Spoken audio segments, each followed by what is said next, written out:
యాకోబు ఆ రాత్రి ప్రయాణములో ఆ స్థలమునకు వచ్చేటప్పటికి అలసిపోయిన వేళ, చిమ్మ చీకటి వేళ, కనుచూపు మేరలో ఏమి కనబడిన స్థితిలో ఒక స్థలానికి వచ్చి యాకోబు అక్కడ ఆగిపోయి ఆ రాత్రి ఒక రాతిని తీసుకుని తలగడగా చేసుకుని పండుకున్నాడు.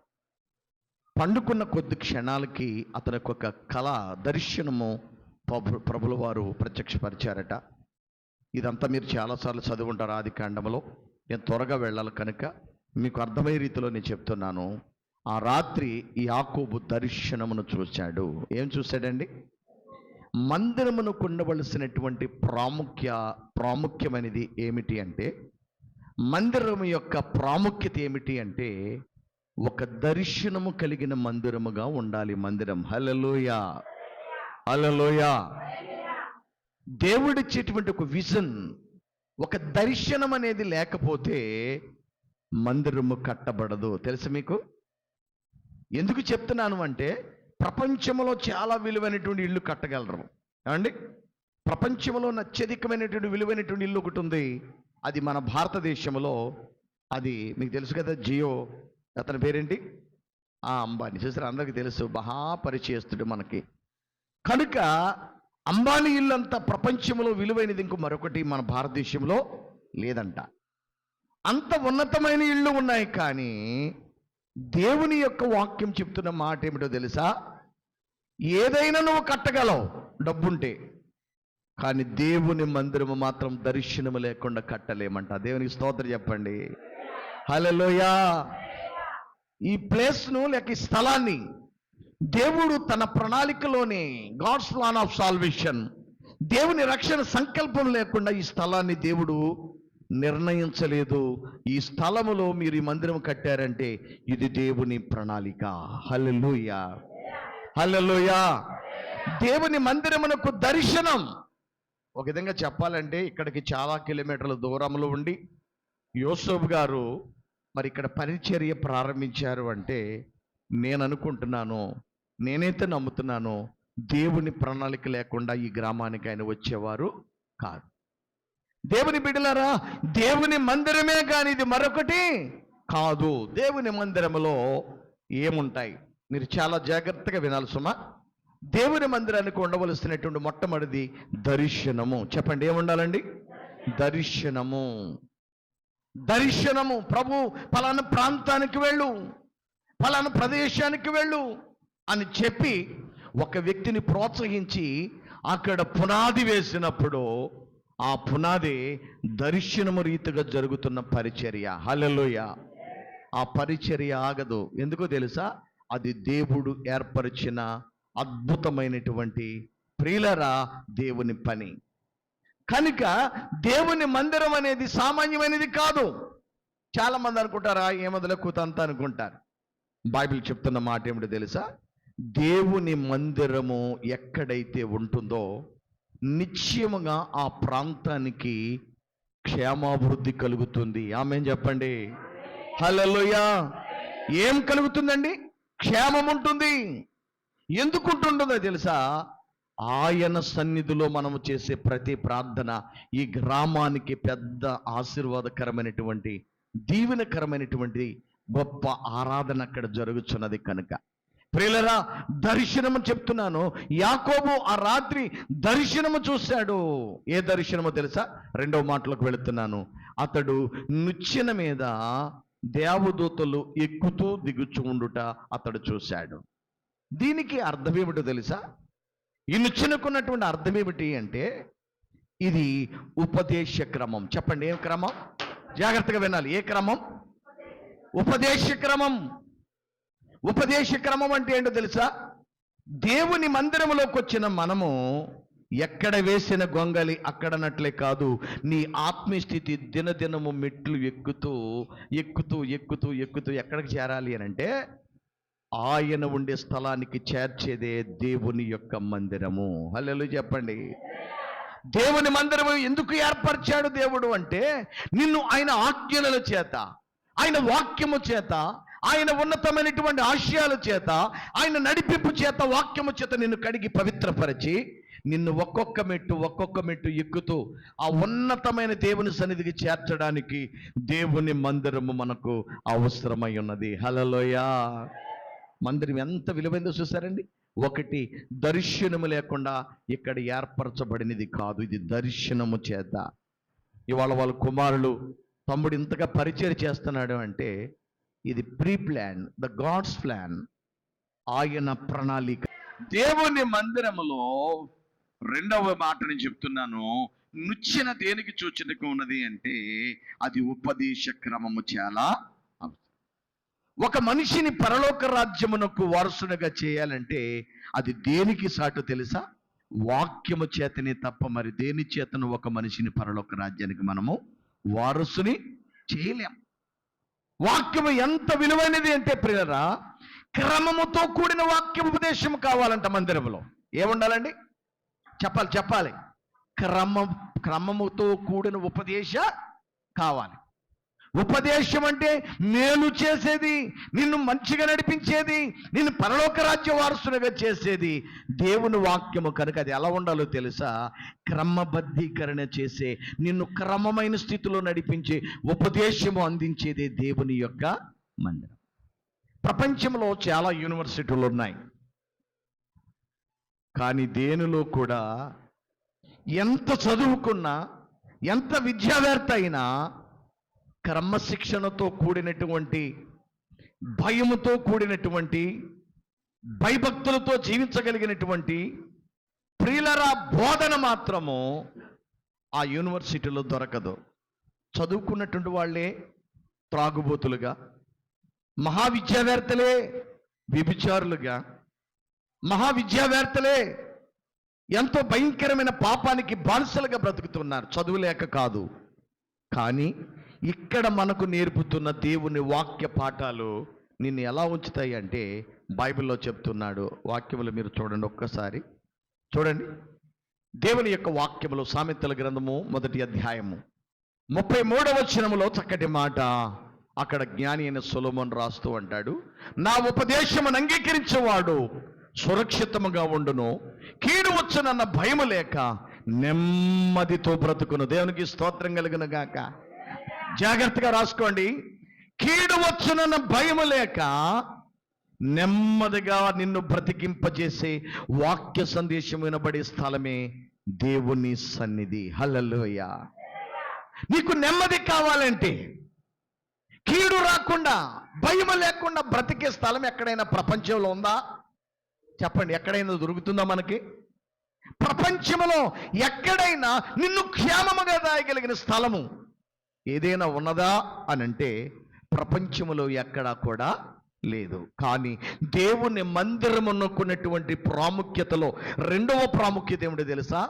వాక్యము చేత నిన్ను ఆయన భద్రపరుస్తాడు. నీకు ఏ అపాయము కలగదంట, కీడు కలగదంట. సురక్షితముగా నువ్వు బ్రతికింపజేసే స్థలమే దేవుని మందిరము. హల్లెలూయా. కీర్తనకారుడైన దావీదు వ్రాసిన 119వ కీర్తనలో 50వ చరణములో ఇలా అంటాడు, చదవండి. నీ వాక్యము నా పాదములకు దీపమును, నా త్రోవకు వెలుగై ఉన్నది. చదవండి నాన్న. 119 50వ చరణములో, నీ వాక్యము నన్ను బ్రతికించి ఉన్నది, నా బాధలో నెమ్మది, ద పీస్ ఆఫ్ మైండ్, నెమ్మది నీకు కలుగజేసేది. ఆ చాలరా నెమ్మది. ప్రపంచంలో ఎంత ఉన్నతమైనటువంటి వైభోగాలతో కూడిన జీవితాన్ని అనిపించినా మనస్సులో నెమ్మది మాత్రము మనుషులకి దినాన్ని లేదు. డబ్బుంటే చాలా మంది అనుకుంటారు కొండ మీద కోతి అయినా దింపొచ్చండి అని. ఏ కోతి? అలా చూస్తారండి. మీకు అర్థమవుతుందా నేను చెప్పేది? చెప్పాలి. డబ్బుంటే ఏదైనా చేయొచ్చు అనేటువంటి మనస్తత్వాలు ప్రపంచంలో ఉన్నాయి. ఒక మాట చెప్పనా? డబ్బుంటే నువ్వు మంచి పరుపు కొనుక్కోగలవమ్మా. దాని మీద పడుకుని నిద్ర రావటం అనేది, నిద్రించి చక్కగా నువ్వు రిలాక్స్ అవ్వాలి అని అంటే ఎవరు కృప కావాలా? పరుపు నీకు నిద్రనివ్వదు. మంచి ఇల్లు కట్టుకోగలవు డబ్బు ఉంటే. దాంట్లో నువ్వు క్షేమంగా నీ బిడ్డలు నువ్వు నివసించాలి అంటే డబ్బు చేయలేదు, దేవుడు మాత్రమే చేయగలడు. ఇంకో విషయం చెప్పనా, డబ్బుంటే నువ్వు అన్నీ సంపాదించుకుని చక్కగా మంచి భోజనము తయారు చేసుకోగలవు. కానీ దాన్ని తిని డైజెస్ట్ చేసుకుని ఆరోగ్యంగా ఉండాలంటే ఎవరి కృప కావాలా? జ్ఞాని అయిన సొలొమోను రాస్తూ అంటాడు, దేవుని సెలవు లేక తాను వండిన భోజనము తిని సుఖించగలిగిన వాడు ఎవడైనా ఉన్నాడా? Watts a wonderful word. దేవుని సెలవు లేకుండా నువ్వు వండుకున్న భోజనము, నువ్వు చేసుకునేటువంటి బిర్యానీ కావచ్చు, దమ్మే కావచ్చు, లేకపోతే చికెన్ బిర్యానీ కావచ్చు, దాన్ని అంతా సిద్ధపరచుకుని నువ్వు తిని సుఖించాలి అంటే దేవుని ఆజ్ఞ నీకు కావాలంట. హల్లెలూయా. దేవుని సెలవు కావాలంట. దేవుని సెలవు లేకుండా నువ్వు భుజించలేవు. నా ప్రియమైన దేవుని బిడ్డలారా, డబ్బుంటే నువ్వు క్షేమాన్ని పొందుకోలేవు, మనకు కావలసిన మాట అది. కానీ ఎక్కడ నువ్వు ఎన్ని అనుభవిస్తావో తెలుసా? ఎక్కడ నువ్వు క్షేమం ఉండగలుగుతావో తెలుసా? ఎక్కడ నువ్వు నెమ్మదిగా ఉండగలవో తెలుసా? బైబిల్లో రాయబడిన మాట, నీ సన్నిధిలో నిత్య సుఖ శాంతులు కలవు. హల్లెలూయా. ఆయన సన్నిధిలో ఏమున్నాయండి? నిత్యము సంతోషించే అనుభవం. ఏమున్నా ఏమి లేకపోయినా, ఏమున్నా లేకున్నా నీవు నాకు తోడున్నా, ఏమున్నా లేకపోయినా ఆయన మనకుంటే ఏముండదో తెలుసా? సంతోషం. ద జాయ్ఫుల్ లైఫ్, ఆనందకరమైనటువంటి లైఫ్ జీవితాన్ని మనం అనుభవిస్తాం. హల్లెలూయా. చెప్పండి, దేవుని మందిరంలో ఆనందం ఎందుకు దొరుకుతుందో తెలుసా? మీరు చూడగలిగినట్లయితే చూడండి, 94వ కీర్తన 12వ శరణములో 12-19 చూడండి ఒకసారి. నా హృదయంలో విచారము హెచ్చగా నీ గొప్ప ఆదరణ నన్ను, చూడండి ఉందా? 94:19 అని కూడా చూడనా? 94వ కీర్తన. ఎస్ ఎన్నమాట అది? ఎస్ నోట్ చేసుకోండి. నా అంతరంగమందు విచారము హెచ్చగా నీ గొప్ప ఆదరణ నన్ను. ఆదరణ ఎక్కడుంది చెప్పండి? బంధువుల ద్వారా మనకు ఆదరణ దొరుకుతుంది. వాళ్ళ డబ్బుంటేనే మా అక్క, మా చెల్లి, అన్ని ఉన్నప్పుడే మా తమ్ముడు, అన్ని ఉన్నప్పుడే, ఆరోగ్యం ఉన్నప్పుడే నాన్న. ఈ లోకములో బాంధవ్యాలకు ఈ రోజున విలువ లేదు. కానీ ప్రియమైన దేని బిడ్డలారా, ఆదరణ అనేది దేవుని సన్నిధిలో మాత్రమే మనకు దొరుకుతుంది. హల్లెలూయా.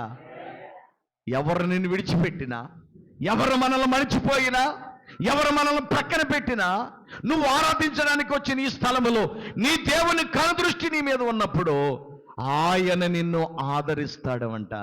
ఎలాగో తెలుసా?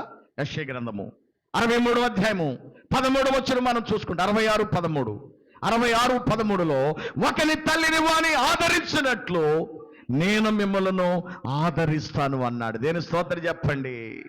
హల్లెలూయా. ఆదరణ ఎక్కడుందో చెప్పండి. ఇప్పుడు మందిరములో దొరికే కొన్ని వనరులు మీకు తెలియజేస్తున్నాను. ప్రపంచంలో ఎక్కడ కూడా ఇది దొరకవు. నెమ్మది లేక అల్లాడిపోతున్న నీ హృదయానికి దేవుని మాట, అదే ఉపదేశ క్రమం. ఎప్పుడైతే నీ హృదయంలో అది పడిందో ఆ వాక్యం అంటండి నీకు నెమ్మదిని కలుగు చేస్తుందంట. అలా చెప్పండి. ఉపదేశ క్రమం నేను ఎందుకు చెప్తున్నాను అంటే, దేవుని వాక్యము నిన్ను ఒక స్నేహితుడిలాగా ఆదరిస్తుంది, ఒక తండ్రిలాగా నిన్ను ధైర్యపరుస్తుంది, ఒక తల్లిలాగా నిన్ను ఆదరిస్తుంది. అంత మాత్రమే కాదు, ఈ లోకములో ఎవ్వరు చూపని విశేషమైన ఆదరణ దేవుని సన్నిధిలో నీకు దొరుకుతుంది. చెప్పండి చెప్పండి. విశేషం అంటే దానిని మించిన శ్రేష్టమైనది మరొకటి లేదు. విశేషమైన ఆదరణ దేవుని మందిరములో దొరుకుతుంది. ఎందుకంటే దేవుని మందిరములో మనకు దొరికే వాక్యం ఎటువంటిదో తెలుసా? ఇంకో విషయం చెప్తాను, జాగ్రత్తగా వినండి. దేవుని మందిరములో దొరికే మాట దైవజనుడైతే ఒక మనిషినే మనసులో పెట్టుకుని చెప్పగలడు. అమ్మ మీరు వింటున్నారా? ఇప్పుడు ఆ చెల్లి ఉంది, ఆ చెల్లి బాధ ఏదైనా నాతో చెప్పింది అనుకోండి, నేను వాక్యం సిద్ధపడి ఆమె కొరకు, ఆమెను ఆదరించడానికి 2 మాటలు ఏవో తీసి నేను ఆమెను గురించి చెప్పగలను. అందరికీ అది ఎస్టాబ్లిష్డ్ కాదు. వర్తిస్తుందా? వర్తించదు. కానీ దేవుని మందిరంలో వాక్యము దైవజనుడు నిలబడి మాట్లాడుతూ ఉంటే అందరినీ ఆదరిస్తుందంట ఆ మాట. దేని స్తోత్రం చెప్పండి. దేవుని మందిరములో ప్రవేశించగానే భక్తుడిని దావీదు ఒక మాట అంటాడు. చూస్తారా 23వ కీర్తన.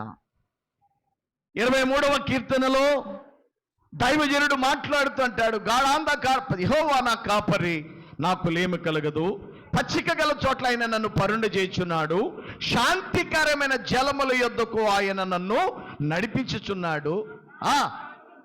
నా ప్రాణమునకు ఆయన సేద తీర్చుచున్నాడు. చదవండి. తన నామమును బట్టి నీతి మార్గములో నన్ను నడిపించుచున్నాడు.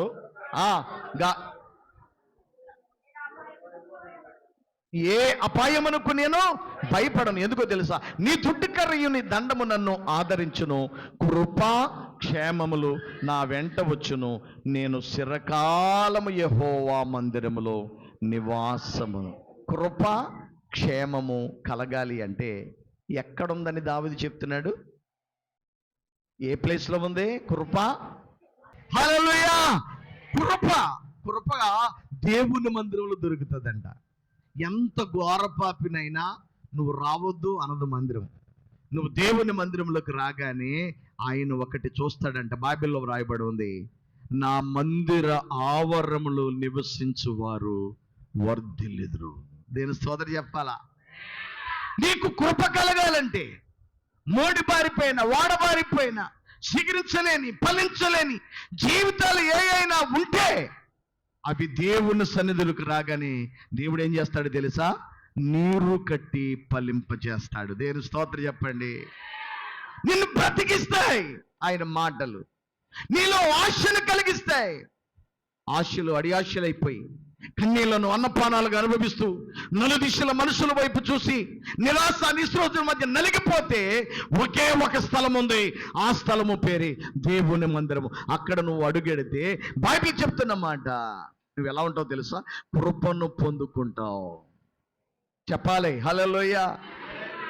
ఒకనొక దినమందు ఇజ్రాయేల్ ప్రయాణాల జీవితంలో సుదీర్ఘమైనటువంటి ప్రయాణంలో అబీరాము అలాగనే మరి కోరాహు అనేటువంటి వ్యక్తులు దేవునికిని దైవజనుడైన మోషేకును వ్యతిరేకముగా ఆలోచన చేసి వాళ్ళు ఎంతగానో మోషేకు వ్యతిరేకంగా తీర్మానం చేసుకుని, మోషే నాయకుడై ఉండాలా, మేము ఉండకూడదా అన్నట్లుగా వ్యతిరేకతను సృష్టించినప్పుడు దేవుడు అబీరామును అలాగే కోరాహును అతనితో కూడా ఉన్న గుంపును దేవుడు ఏం చేశాడు అంటే, చెప్పడానికి చాలా సమయం అవుతుంది కనుక మీకు క్లుప్తంగా చెప్తున్నాను. భూమికి దేవుడు సెలవిచ్చాడండి. ఏమిచ్చాడండి చెప్పండి? భూమికి సెలవిచ్చాడంటే ఏంటో తెలుసా? నా శిష్యుడైన నాకును, నాకు శిష్యుడైన లేక నా దాసుడైన ఈ మోషేకును వ్యతిరేకముగా నిలబడిన వీళ్ళందరినీ కూడా భూమి నువ్వు నెరవేర్చి మింగేమని చెప్పినప్పుడు వాళ్ళందరినీ కూడా పక్షముగా నిలబడిన వారినందరినీ భూమి నెరవేర్చి ఒక్కసారి మృంగివేయటం ప్రారంభించింది. వాళ్ళు భూమి చేత ప్రియులారా మింగవేయబడుతున్నారు. భూమి నెరవేర్చి మింగేస్తుంది. ఇది చూసిన కోరాహు కుమారులు ఏం చేశారో తెలుసా? వాళ్ళ హృదయంలో ఒక ఆలోచన కలిగింది, భూమి మీద మనం బ్రతుకున్నది కాలం భూమి మీదే ఉండాలి. భూమి నెరవేర్చుకుంటూ మనం తరుముకుంటూ వస్తుంది. ఇక ఎక్కడికి వెళ్ళినా మనం బ్రతికే అవకాశము లేదు. కనుక మనం ఒక స్థలములోకి వెళితే మనం బ్రతుకుతాం. ఆ స్థలం పేరే దేవుని మందిరం. దేని స్తోత్రం చెప్పండి. హల్లెలూయా. వారు నెరవేర్చుకు వెనుక తరుముకుంటూ వస్తుంది. ఇలాగా భూమి నెరవేర్చేస్తుంది. వాళ్ళు పరిగెడుతున్నారు. వారు పరిగెట్టుకుంటూ వచ్చి దేవుని మందిర ఆవరణంలో ఒక్కసారి కాలు పెట్టగానే నెరవేర్చుకుంటూ తరుముకుంటూ చిన్న భూమి ఆగిపోయిందండి. చప్పలు కొట్టండి. హల్లెలూయా. దేవుని మందిరములో ఏ వ్యక్తి అయితే ఉన్నాడో ఆ వ్యక్తి ఎటువంటి స్థితిలో ఉన్నా అతన్ని క్షమించి ఆయన వారిని కాపాడుతాడు అనడానికి నిదర్శనం కోరాహు కుమారులే. అందుకే కోరాహు కుమారులు రాస్తూ అంటారు, దుప్పి నీటి వాగుల కొరకు ఆశపడినట్లు దేవా నీ కొరకు నా ప్రాణము ఆశపడుచున్నది, తృష్ణగొనుచున్నది. హల్లెలూయా. వారు పరిగెత్తుకుంటూ దేవుని మందిరమునకు రాగానే మరణము వారిని తాకలేదు. దేవుని సన్నిధిలో నువ్వు నివసించగలిగితే ఆయన ఒక మాట అంటాడు, ఆయన నిన్ను కాపాడతాడు. 34వ కీర్తన త్వరగా నాకు అందించాలి. దైవజనులు వెనకాల ఉన్నారు కనుక నేను ముగిస్తాను. 34వ సంకీర్తనలో 10వ చరణములు అనుకుంటా ఒక మాట అంటాడు. చదవండి. 7వ వచనం చదువునానా. యెహోవా యందు భయభక్తులు గల వారు చుట్టూ ఆయన దూత వారికి కావలి ఉండి వారిని. నీవిక్కడికి వచ్చావంటే నీకు ఒక సెక్యూరిటీ దేవుడు ఏర్పరుస్తున్నాడు. ఆ సెక్యూరిటీ పేరేంటో తెలుసా? దేవుని దేవదూతలు. చప్పట్లు కొట్టవే చెల్లి. నిన్ను కాపాడడానికి దేవుడు ఎంత ప్రొటెక్షన్ ఏర్పరిచాడు తెలుసా? దేవుని మందిరంలోకి వచ్చి నిన్ను కాపాడడానికి నీ వారిని కొడత రాకపోవచ్చు. ఆటో ఎక్కివు, మీ ఆయన ఎంత చూపొస్తాడు చెప్పండి అమ్మా. ఎక్కేసి జాగ్రత్తగా వెళ్ళొచ్చాయి సాయంత్రానికి అని చెప్తాడు, లేకపోతే టాటా చెప్తాడు, బాయ్ అంటాడు, వెళ్ళిందివా వచ్చేవాళ్ళు ఫోన్ చేస్తాడు. అంతే తప్ప నీకు అపాయం వస్తుందేమని చెప్పి అతడు నీ వెంబడి ఉండి నిన్ను కాపాడలేడు. కానీ దేవుని మందిరములో అడుగుపెట్టిన నీవు ఎలా ఉంటావో తెలుసా? ఇక్కడ బైబిల్ అంటాడు, నిన్ను కాపాడడానికంటండి తన దూతలను ఆయన నీకు కావలిగా ఉంచుతాడంట. బా, ఎంత అద్భుతమైనటువంటి దేవుని మందిరము విలువ. దేవుని మందిరంలో నీకున్నటువంటి స్థాయి ఏంటో తెలుసా? నీకున్నటువంటి స్థితి ఏంటో చాలా మంది తెలియక ఏముందలా ఆదివారం వెళ్దామలో వచ్చేవారు. మొన్న కావడాను అన్నయ్య అక్క వచ్చింది, పీతలు తెచ్చింది, కూర వండాలి, రాలేనే ఫోన్ చేసింది. అక్క వచ్చింది, పీతలు తెచ్చింది, కూర వండాలి. ఏం పోగొట్టుకుంటున్నావు తెలుసా? నిర్గమాకాండం త్వరగా చూడండి, నేను త్వరగా అందిస్తాను. నిర్గమాకాండములో 25వ అధ్యాయం 22వ వచనం త్వరగా తమ్ముడు నాకు అందించండి. 25వ అధ్యాయం 22వ వచనములో దేవుని మందిరం అంటే ఎంత ప్రాముఖ్యత తెలుసా? అక్కడ నేను నిన్ను కలుసుకుని, చాలు, అక్కడ నిన్ను నేను కలుసుకుని. దేవుడు మనుషులను కలుసుకునే స్థలం ఏదైనా ఉంది అంటే అది ఏదో తెలుసా? మీకు అర్థమైందా? అక్కడ నేను నిన్ను కలుసుకుందును. నువ్వు ఇంటికాడ ఉంటే దేవుడు నీ దగ్గరకు కలుసుకోలేడు. ఇక్కడికి వచ్చి స్తుతి ఆరాధన చేస్తూ ఉంటే మందిరము నిండా ధూపము నిన్నట్లుగా ఆయన ఆత్మ నిండునుగాక. పరిశుద్ధాత్మ తాకిడి ఒకరొక్కరి మీదకి రాగా పరిశుద్ధాత్ముడు నిన్ను తాకుతాడు. తెలుసా నీకు? ఒక తెలియని భీతి, ఒక తెలియని అనుభూతి దేవుని మందిరములో నీకు కలుగుతుంది. ఎందుకో తెలుసా? ఆయన నిన్ను కలుసుకుంటాడు. ఆయన నిన్ను కలుసుకోవడానికి ఇక్కడికి వస్తాడు. ఎందుకో తెలుసా? బైబిల్లో ఒక మాట ఉంది, సంవత్సరాది నుండి సంవత్సరాంత వరకు నా కనుదృష్టి అక్కడ నిలుచును. దేని స్తోత్రం చెప్పండి. సంవత్సరాది నుండి సంవత్సరాది వరకు ఆయన కనుదృష్టి ఎక్కడ ఉంటుందో తెలుసా? 2 రాజుల గ్రంథంలో మీరు తీనవసరం, అక్కడ బైబిల్లో ఉంది, నీవు కట్టించిన ఈ మందిరము నేను దానిని ప్రతిష్ఠ చేసి ఉన్నాను కనుక నా మనస్సు ఎల్లప్పుడూ అక్కడ ఉండును అన్నాడు. దేవుని స్తోత్రం చెప్పండి. హల్లెలూయా. దేవుని మందిరములో నేను ఒక్క మాటతో వెళ్ళాను. ఏది? ఉపదేశ క్రమం. ఈ ఉపదేశ క్రమంలో నీకు ఎన్ని మేలు కలుగుతున్నాయి? ఒకటి కృప కలుగుతుంది, క్షేమం కలుగుతుంది, అవునా? ఇవన్నీ కూడా నీకు అనుభవించే స్థలము ఏది అంటే, ఉచితముగా దేవునికి ఇచ్చే స్థలం ఏదైనా ఉందంటే అది దేవుని యొక్క మందిరము. నువ్వు దేవుని మందిరములకు వస్తే మరణ దూత నీ కుటుంబాన్ని తాకదని చెప్తున్నాను. ఎందుకో తెలుసా? నీవు ఇక్కడ చేసే ప్రార్థన నీ కుటుంబానికి నీకు కంచిగా మారుతుంది. హల్లెలూయా, హల్లెలూయా. దేవుని సన్నిధిలో చేసే ప్రార్థన సంకెళ్లతో బంధింపబడినటువంటి ప్రియులారా పేతురును చెరసాలలోండి తీసుకుని వచ్చిందా లేదా? అపోస్తల కార్యములు మీరు చదివితే సంఘమంతయు ఏక మనసుతో వారు ప్రార్థించగా బంధింపబడిన పేతురును చెరసాల్లో నుండి తీసుకుని వచ్చింది. నీ కుమారుడు, నీ కుమార్తె, నీ భర్త ఒకవేళ వ్యసనముతో పాపముతో బంధింపబడ్డారా, వారిని విడిపించగలిగిన స్థలమే దేవుని మందిరము. హల్లెలూయా. సంకెళ్ళు తెగిపోతాయి, బంధకాలు తెగిపోతాయి, ఆటంకాలు తెగిపోతాయి. ఈ స్థలములో చేసే ప్రార్థన ఆయన ఆలకిస్తాడంట. హల్లెలూయా. మందిరము ఇంకా చాలా చెప్పాలంటే చాలా ఉన్నాయి, కానీ నేను త్వరగా వెళుతున్నాను. ఉపదేశ క్రమము చేతున మనము దేనిలోకి నడిపిస్తాము అంటే 119వ కీర్తన 160వ చరణం చూడండి. నీ వాక్యమే సత్యము, నీ వాక్య సారాంశమే సత్యము అన్నాడు. 119, 160 తమ్ముడు.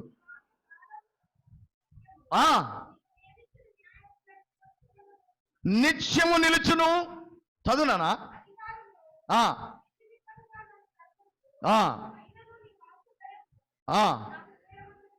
నీ వాక్య భయము నా హృదయం ముందు నిలుచును.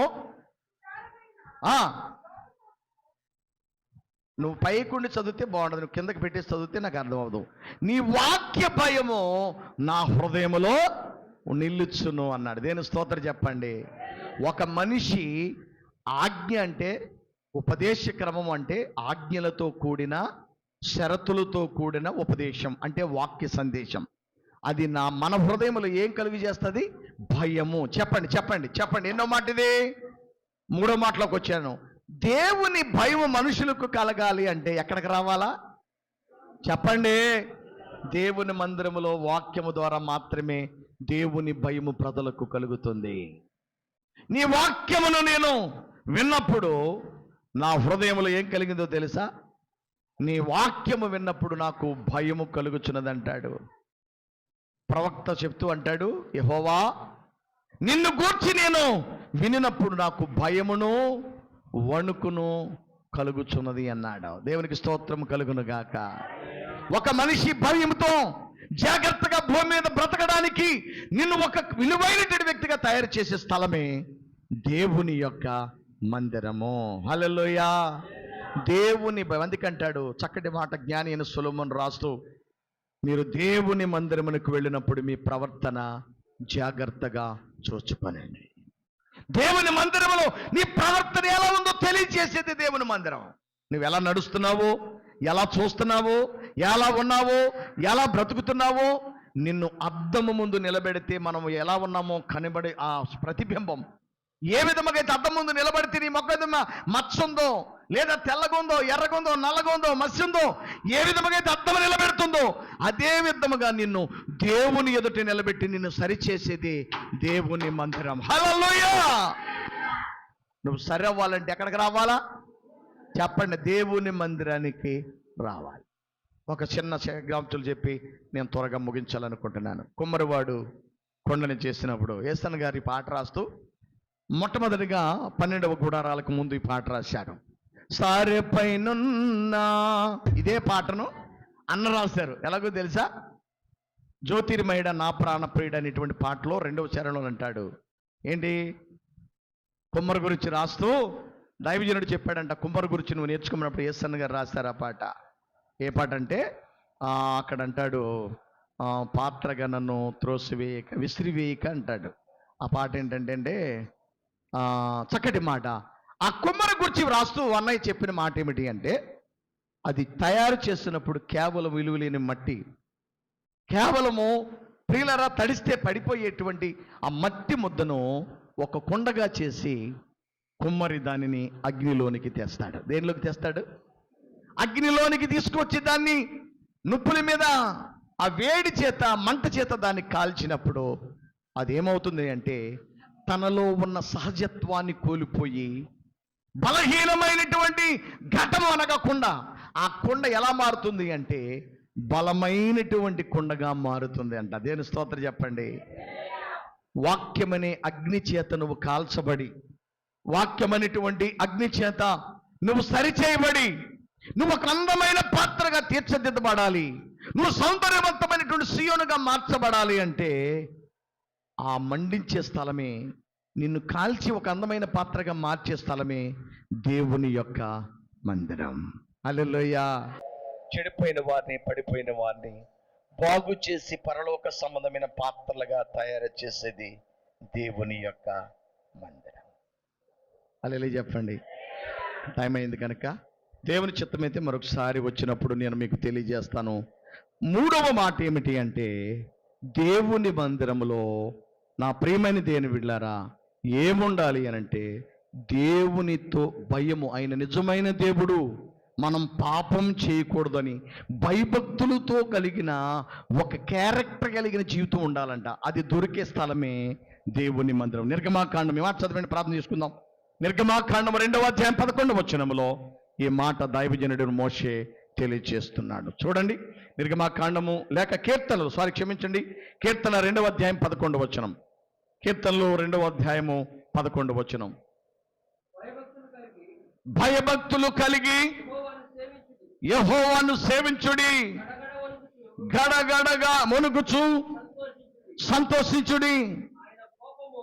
చాలండి ప్రియులరా, దేవునికి భయపడి బ్రతికేటట్లుగా నేర్పే స్థలం ఏదండి? చెప్పండి చెప్పండి, ఎక్కడా? ఎందుకో తెలుసా? నువ్వు చేసే ప్రతి పాపానికి, నువ్వు చేసే ప్రతి తప్పుకి బయట నిన్ను హెచ్చరిక చేసే స్థలం ఏది కూడా లేదు. కానీ నువ్వు జాగ్రత్త, పాపంలో పడుతున్నావు, తప్పు చూస్తున్నావు, తప్పు చేస్తున్నావు, దీనికి శిక్ష ఉంది అని చెప్పి నేను ఒక క్రమశిక్షణలో పెంచగలిగినటువంటి రియల్ స్కూల్ దేవుని యొక్క మందిరం. చెప్పండి హల్లెలూయా. రియల్ కోర్ట్, చివరి మాట, నిజమైన న్యాయస్థానము. చెప్పండి ఏంటండి? నిజమైన న్యాయస్థానము దేవుని మందిరము. ఎలా అంటారా? ఒక రోజున రాజు మీదకి 3 రాజులు దండెత్తి వచ్చారు. దండెత్తి వస్తే దైవజనుడైనటువంటి యెషయా దగ్గరకు ఒక ఉత్తరాన్ని తెచ్చాడు. ఏమని తెలుసా? అయ్యా, నీ దేవుడు ఎంతోడరా, నీ బ్రతికెంత, మేము మీ పట్టణాన్ని, నీ దేశాన్ని మేము చుట్టుముట్టేస్తాం. దినవృత్తాంతాల గ్రంథంలో నేను రిఫరెన్స్ చెప్తాను, రాసుకుంది. కానీ ఈ మాట చెప్పగానే ఆ రాజు దైవజనుడైనటువంటి యెషయా గారి దగ్గరికి తెచ్చి ఆ ఉత్తరాన్ని పరిచి, ఎక్కడా? దేవుని బలిపీఠము ముందుల దాన్ని పరిచి, దైవజనుడైన యెషయా తను కూడా ప్రార్థన చేస్తే వాళ్ళు అన్నారు, అయ్యా దేవా, మాకు మీరు న్యాయము తీర్చవా. దేవుని స్తోత్రం చెప్పండి. హల్లెలూయా హల్లెలూయా. నువ్వు న్యాయము తీర్చవా అని చెప్పి ప్రార్థన చేస్తే దేవుడు చేసిన పని ఏమిటో తెలుసా? శత్రు రాజ్యం అంతటిని కూడా ఒక్క దినముననే దండెత్తి వచ్చిన 3 సేనలను కూడా ఒక్క దూతను పంపి, ఎన్ని దూతలండి? ఒక్క దూతను పంపి ఆ రాత్రి వాళ్ళు ఉన్న బలాఢ్యులందరినీ సంహరించగా, తెల్లవారిన తర్వాత వాళ్ళందరూ చూసి, అయ్యో బాబోయ్, ఇంతమంది చచ్చిపోయారంటే మనము, ఇంతమంది బలాఢ్యులే చనిపోతే మనం ఉండగలమని శత్రువులు అక్కడ నుండి పారిపోయారంట. గల కారణం ఏంటి తెలుసా? దేవుని మందిరములో వారికి ఉన్నటువంటి బలహీనత, వారికి ఉన్నటువంటి శత్రు భయము చేత వచ్చి రాజు దేవుని సన్నిధిలో ప్రార్థన చేస్తే దేవుడు వారికి న్యాయం తీర్చాడు. నీకు కూడా న్యాయం తీరుస్తాడు దేవుడు. దేవుని స్తోత్రం చెప్పండి. న్యాయం దొరికే స్థలం ఏదైనా ఉన్నది అంటే మనుషులు న్యాయం చేయలేరు. డబ్బున్న వాళ్ళకే న్యాయం జరుగుతుంది ఈ లోకంలో. ధనవంతులకి, అధికారం ఉన్న వాడికే న్యాయం దొరకట్లేదు. కానీ నీకు నాకు ఎంత? కానీ దేవుని సన్నిధిలో నువ్వు మొరపెడితే ఆయన ఒక మాట అంటున్నాడు, కన్నీళ్లతో విత్తువాడు ఆనంద బాష్పాలతో పంటను కోస్తాడు. చప్పలు కొట్టండి ఒకసారి. హల్లెలూయా. దేవుని సన్నిధిలో నువ్వు ప్రార్థిస్తే, నీ సన్నిధిలో ఎవరైనా మోసం చేసినా, నువ్వు నష్టపోయినా, అన్యాయస్తులు నీ మీద దాడి చేసిన, బలవంతులు నీ మీద దాడి చేసిన, అనగదొక్కాలని చూసినా, డోంట్ వరీ. దేవుడు ఒక మాట అంటున్నాడు, నీవు నాకు మొర్రపెట్టు, నేను నీకు ఉత్తరమిస్తాను.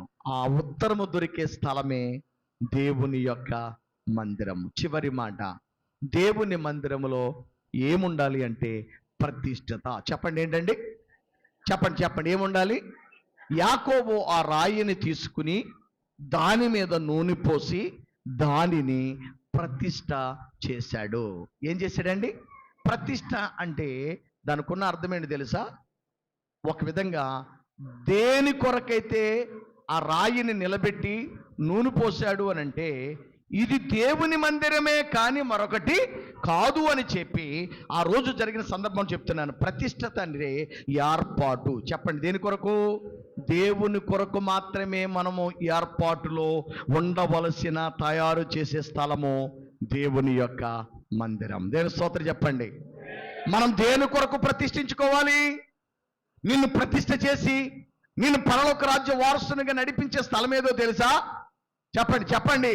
దేవుని మందిరం. ప్రతిష్ఠత అంటే ఆ రోజు ఏర్పరిచిన రాయి, ప్రేమని దేని బిడ్డలారా, తర్వాత అది దేవుని మందిరముగా, బేతేలుగా మారింది. దేవుని స్తోత్రం చెప్పండి.